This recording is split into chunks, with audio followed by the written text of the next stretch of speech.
보면 역사는 어떻게 전개되느냐 하면 보이는 신과 보이지 않는 신의 대결입니다. 사람들은 보이는 걸 붙잡으려고 할까요? 보이지 않는 걸 붙잡으려고 할까요? 어떻게 이렇게 다 아세요? 네, 보이는 걸 붙잡으려고 하는 속성이 있어요. 그래서 힘 있는 사람을 의지하기도 하고 힘 있는 동물을 의지하기도 하고 오래 사는 나무 같은 것도 섬겨요. 이런 것을 우리가 두자로 뭐라 그럴까? 우산이 아니라 우상이라고 말하는 거지. 예, 우산이 아니고 우상. 자, 우리나라가 옛날에 무슨 동물을 섬기는 족속일까? 응?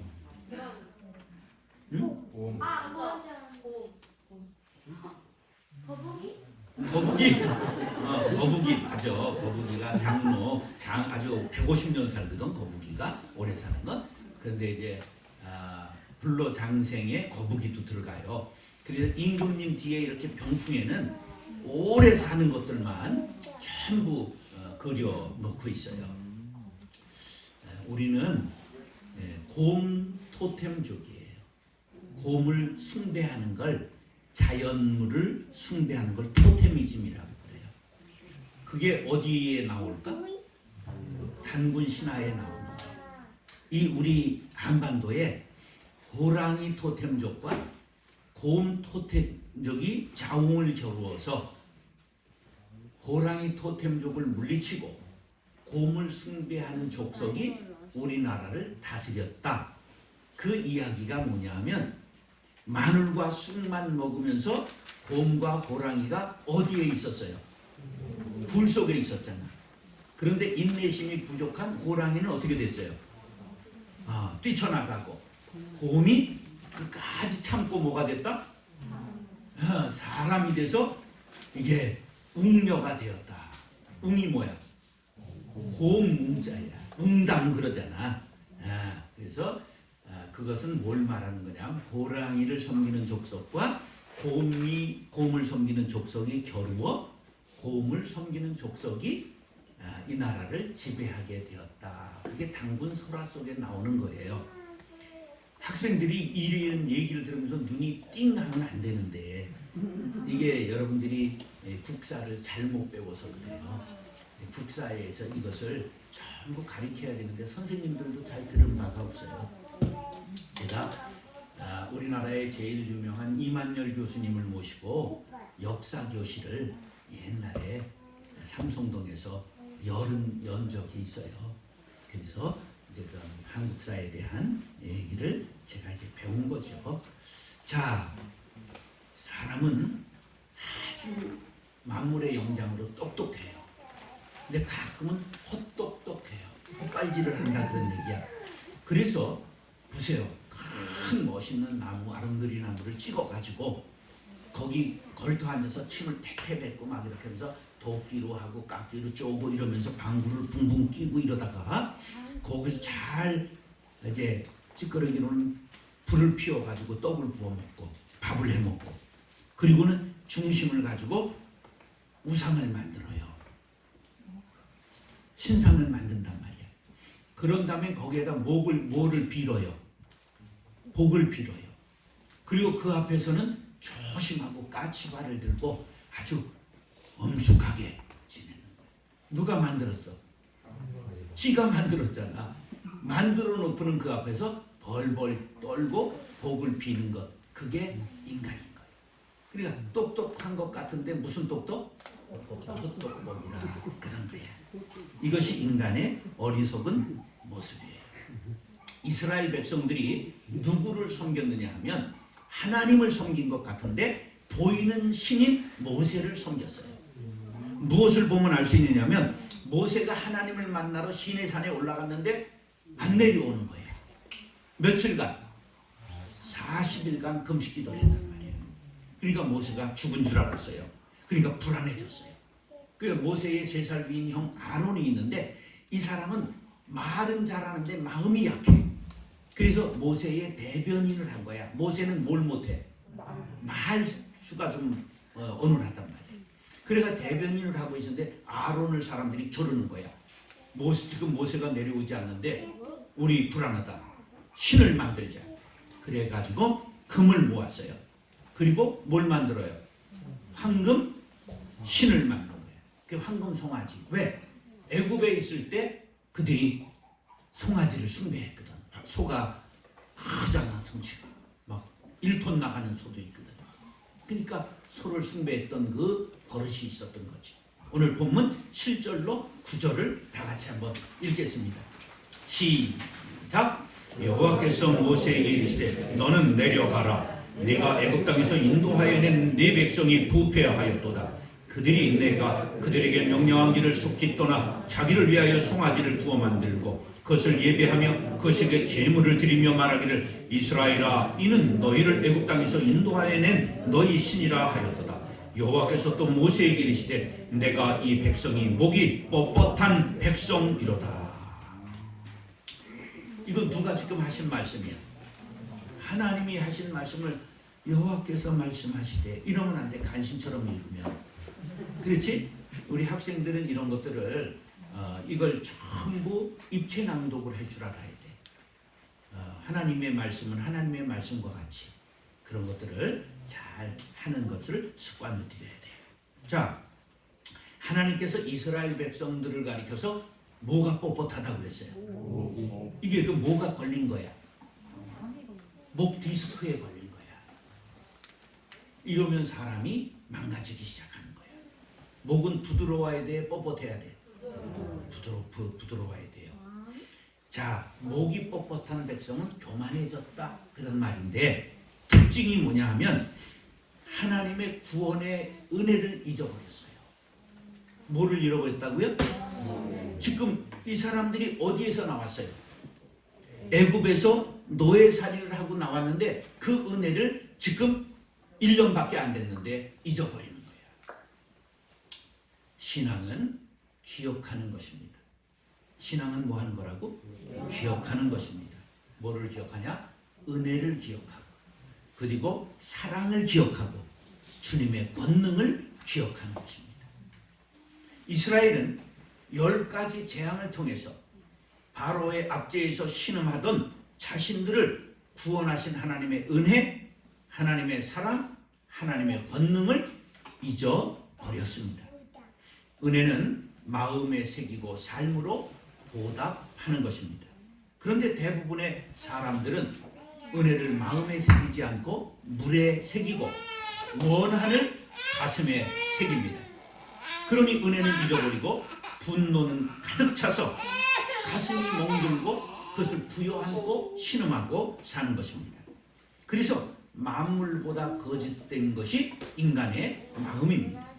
정욕과 욕심을 따라 살고 돈을 따라 살고 생명 없는 우상을 따라 삽니다. 그래서 하나님과 멀어지고 목은 점점 뻣뻣해지고 영적인 중병에 걸린 것입니다. 목이 뻣뻣한 사람을 만나면 불쾌한 마음이 듭니다. 하나님도 목이 뻣뻣한 사람을 싫어하십니다. 하나님께서 이스라엘을 멸망시키겠다고 작정하셨습니다. 10절을 다 같이 읽겠습니다. 10절 시작.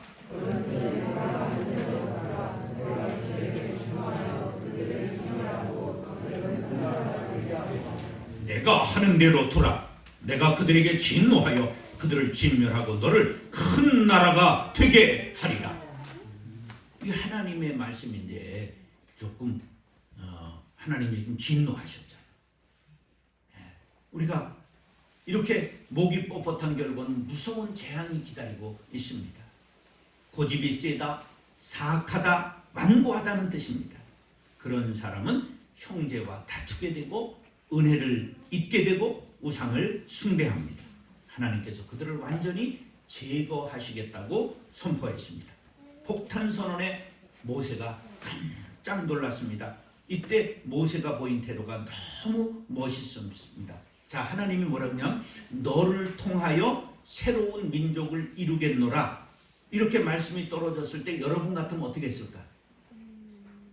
나를 통해서 민족을 새롭게 이루겠다는 거예요. 내 민족의 조상을 삼겠다는 거예요. 그럼 여러분 같으면 어떻게 했을 것 같아요? 할렐루야, 아멘 그랬을 거 아니야. 근데 모세가 그래 이렇게 말했어요. 하나님의 배 간절히 매어달려서 민족의 용서를 구했습니다. 사랑하는 형제 자매 여러분, 민족을 살린 모세와 같이 중보 기도자들이 될 수 있기를 축복합니다. 따라서 중보 기도자는 개인의 영달을 버립니다. 진정한 중보자는 자신을 위해 살지 않고 형제와 나라와 민족을 위해 기도합니다. 우리는 유교의 영향권에서 600년을 살았습니다. 그래서 우리 바탕에는 유교, 그전에는 천년 불교, 그전에는 샤머니즘. 그래서 우리 안에는 순수한 기독교가 아니라 아주 복합적인 정신이 자리 잡고 있습니다. 자, 유교에서는 뭘 제일로 쳤느냐 하면 입신양명을 제일로 쳐요. 출세하여 세상에 이름을 떨쳐서 부모를 영화롭게 하는 거예요. 이걸 제일의 가치로 여겼어요. 입신양명하여 부모님께 효도하는 건 나쁜 건 아니에요. 그런데 중보 기도자가 되기 위해서는 자신을 희생할 각오가 되어 있어야 합니다. 10절로 12절 말씀. 10절로 12절 말씀 시작.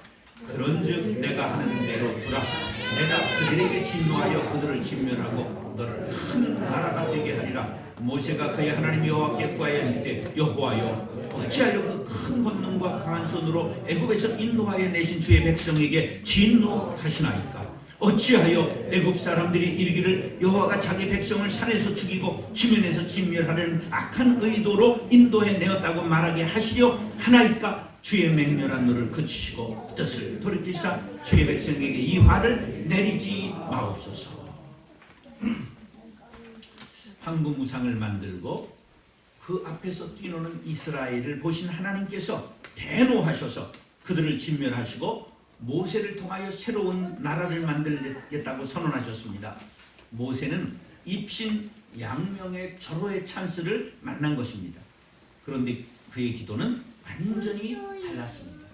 하나님, 명령하신 진노를 물리쳐 주옵소서. 이 백성을 용서해 주옵소서.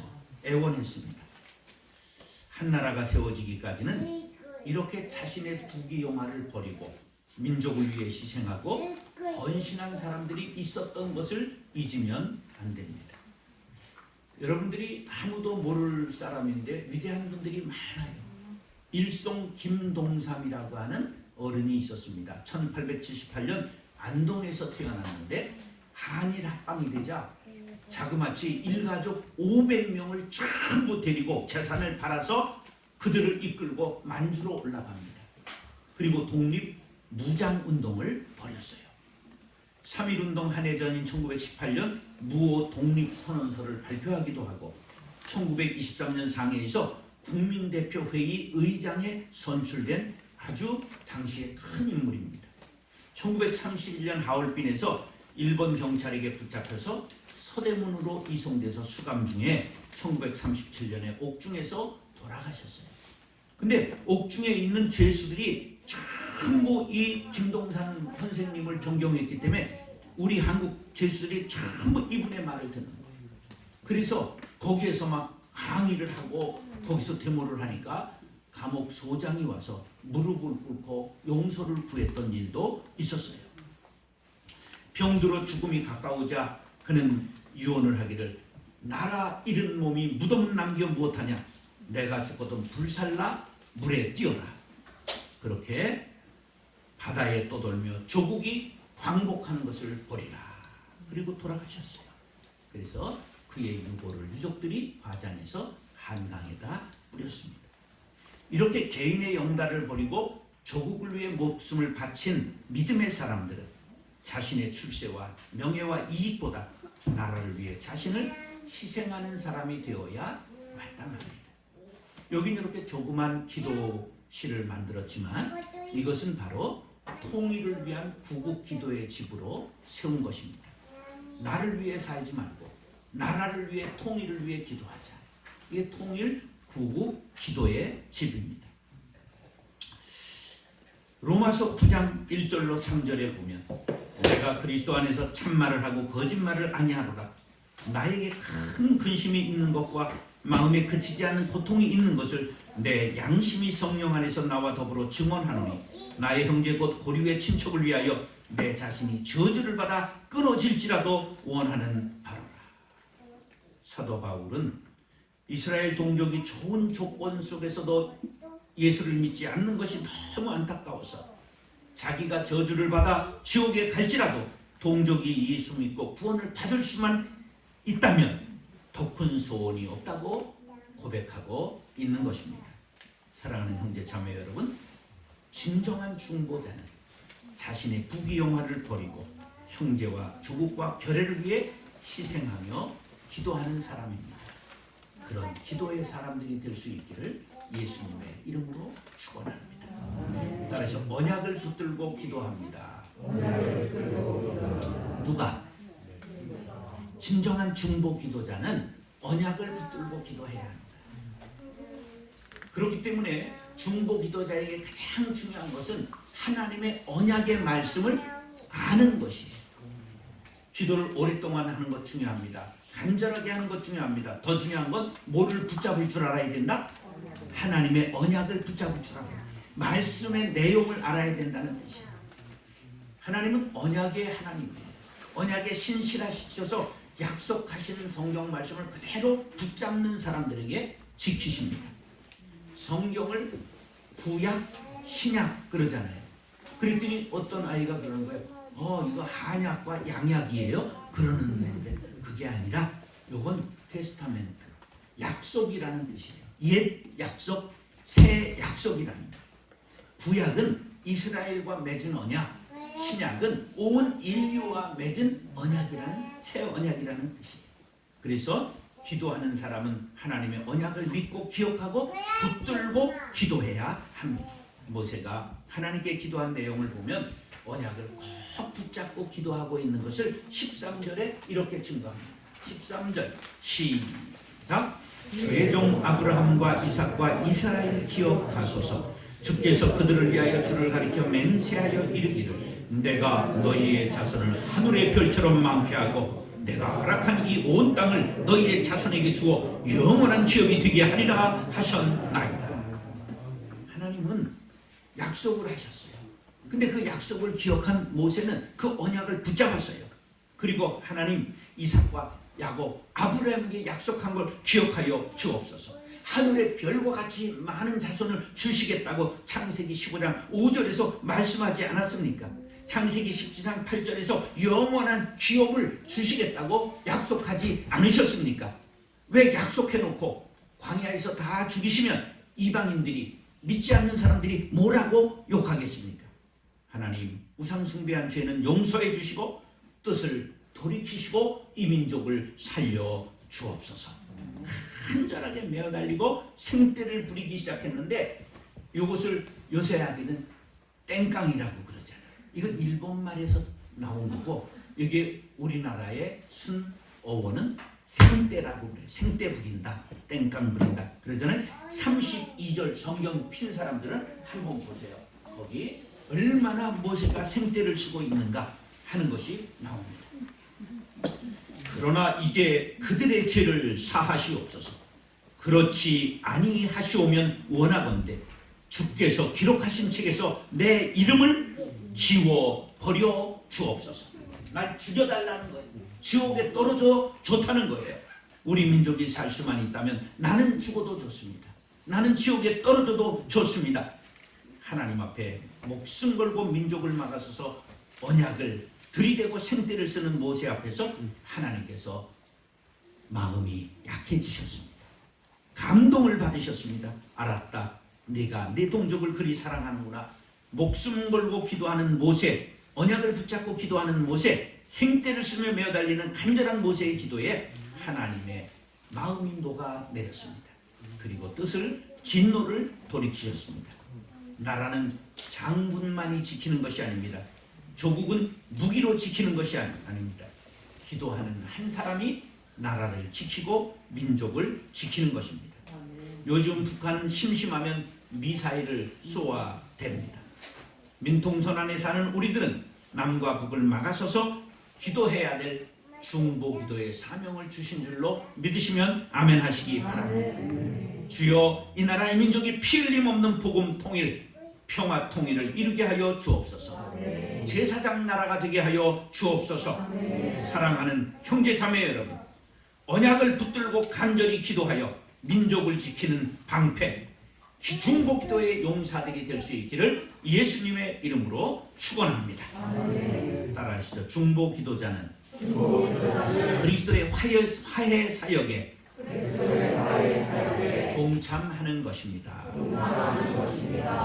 예수님께서 이 땅에 오신 목적은 죄로 인해 하나님과 멀어진 인간들을 하나님과 화해시키기 위해 오신 것입니다. 그래서 십자가는 하나님과 인간, 하늘과 땅을 잇는 거예요. 죄로 인해서 그게 단절된 것을 예수님이 여기에 달림으로 끊어진 휴주를 잇는 생명의 표주가 된 것입니다.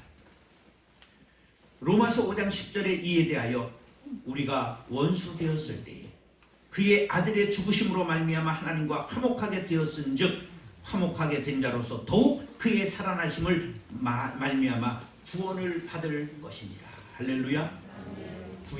구약에 화목 제사라는 것이 있습니다. 화목 제물로 양을 잡아 드렸습니다. 예수님이 온 인류의 제단에 화목 제물이 되셔서 돌아가심으로 우리가 하나님과 화목해 된 것입니다. 세례 요한이 성령 충만해서 예수님을 보자마자 예언했어요. 요한복음 1장 29절에 보라, 세상 죄를 지고 가는 하나님의 어린 양이로다. 화목 제물이로다. 그런 뜻입니다. 마가복음 요절이 마가복음 10장 45절인데 인자가 온 것은 섬김을 받으려 함이 아니라 도리어 섬기려 하고 자기 목숨을 많은 사람의 무엇으로? 대속물로 주려 합니다. 할렐루야. 희생제물이라는 뜻이에요. 대속물이. 이 말씀이 예수님께서 이 땅에 오신 자기 신의 사명을 선하신 중요한 내용이기 때문에 마가복음 10장 45절을 예수님의 목적 선언문이라고 말합니다.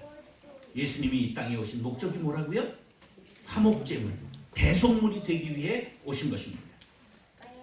예수 믿고 거듭난 사람은 화목해 하는 예수의 사명을 대행하는 사람이 되는 것입니다. 요한복음 10장 15절에 나는 양을 위해 목숨을 버리노라 예수님이 말씀하셨습니다. 에베소서 5장 2절에 그리스도께서 너희를 사랑하신 것 같이 너희도 사랑 가운데서 행하라. 그는 우리를 위하여 자신을 버리사 향기로운 제물과 희생제물로 하나님께 드리셨느니라. 할렐루야. 자신을 희생제물로 드리셨다는 것입니다. 지금까지 말씀드린 대속물, 어린 양, 희생제물 모두가 예수님의 중심 사역을 가르치는 단어인데 이것을 한마디로 화목제물이라고 말할 수가 있습니다. 예수님이 화목제물 되심을 히브리서 8장 6절은 그러나 이제 그는 더 아름다운 직분을 얻으셨으니 그는 더 좋은 약속으로 세우신 더 좋은 언약의 중보자시니라. 화목제물은 뭐가 되는 거라고요? 중보자가 되는 것이다. 예수님께서 이 땅에서 화목제물의 사명을 다하시고 부활승천하셔서 천국보좌 우편에 앉아 계십니다. 거기서 무엇을 하고 계시냐? 로마서 8장 34절입니다. 누가 정죄하리요? 죽으실 뿐 아니라 다시 살아나시는 이 그리스도 예수시니 그는 하나님 우편에 계신다요 우리를 위하여 간구하시는 자신이라. 하나님이 지금 뭐하고 계시다고요? 예수님이 하나님 보좌 우편에 앉으셔서 우리를 위하여 중보기도 하신다 말씀하신 것입니다. 그러므로 이 땅에서 중보기도를 하는 것은 예수 그리스도의 사역에 동참하는 것입니다. 고린도후서 5장 18절에 모든 것이 하나님께로서 났으며 그가 그리스도로 말미암아 우리를 자기와 화목하게 하시고 또 우리에게 화목하게 하는 직분을 주셨다고 말씀하고 있습니다. 예수 믿고 우리가 거듭나서 수준이 올라가게 되면 자기를 위해 살지 않고 형제를 위해 살고 자신을 위해 기도하지 않고 가족과 교회와 지역사회와 나라와 민족을 위해 기도하는 사람이 되는 것을 의미합니다. 우리 모두가 진정한 중보 기도자가 되리라 다짐하는 시간이 될 수 있기를 간절히 바랍니다. 사랑하는 형제 자매 여러분, 진정한 중보 기도자는 개인의 영달을 버리고 나라와 민족 형제를 위해 기도합니다.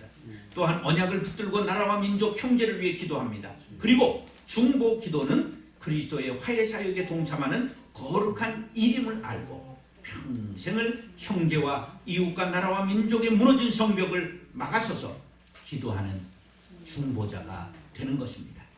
그런 역사가 여러분들을 통하여 나타날 수 있게 되기를 예수님의 이름으로 축원합니다. 기도하겠습니다. 사랑과 은혜가 풍성하신 아버지 하나님, 모세와 같은 중보 기도자 되기를 소망합니다. 형제를 위해, 이웃을 위해 민족의 무너진 성벽을 막아서며 기도하여 주님이여 철조망이 무너지게 하여 주옵시며 철의 장막이 무너지게 도와주옵시고 우리가 평화 통일을 속히 보게 하여 주옵소서. 삶 속에서 끊어진 형제들의 관계를 막아서며 평화의 사도로 살아가는 화목제물들이 다 되게 하여 주옵소서. 존귀하신 예수님의 이름으로 축복하며 간절히 기도드리옵나이다. 아멘.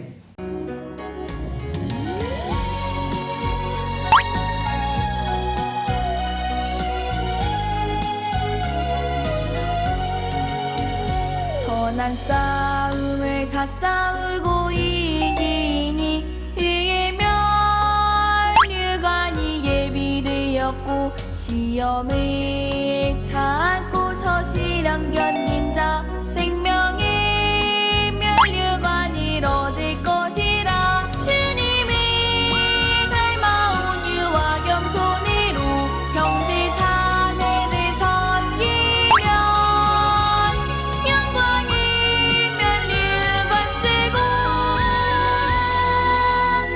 영원히 주 찬양해.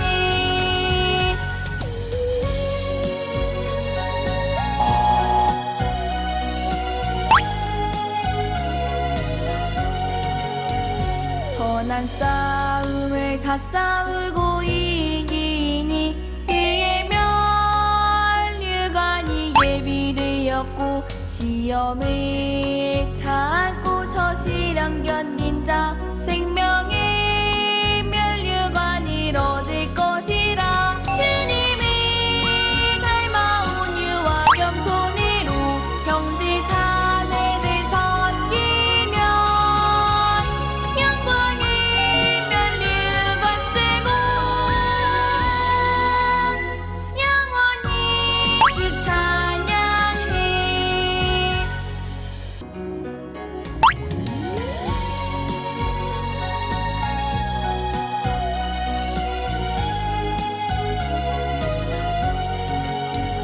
선한 싸움을 다 싸우고 이기니 의의 면류관이 예비되었고 시험을 참고서 시련 견딘 자 생명의 면류관을 얻을 것이라. 주님의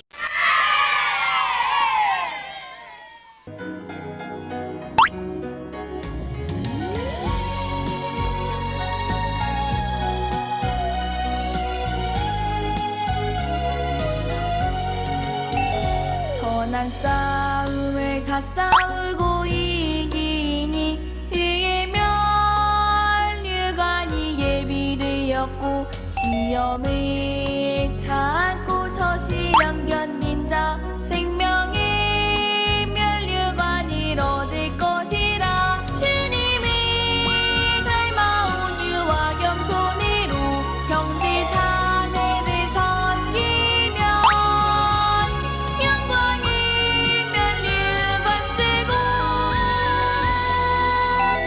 영원히 주 찬양해.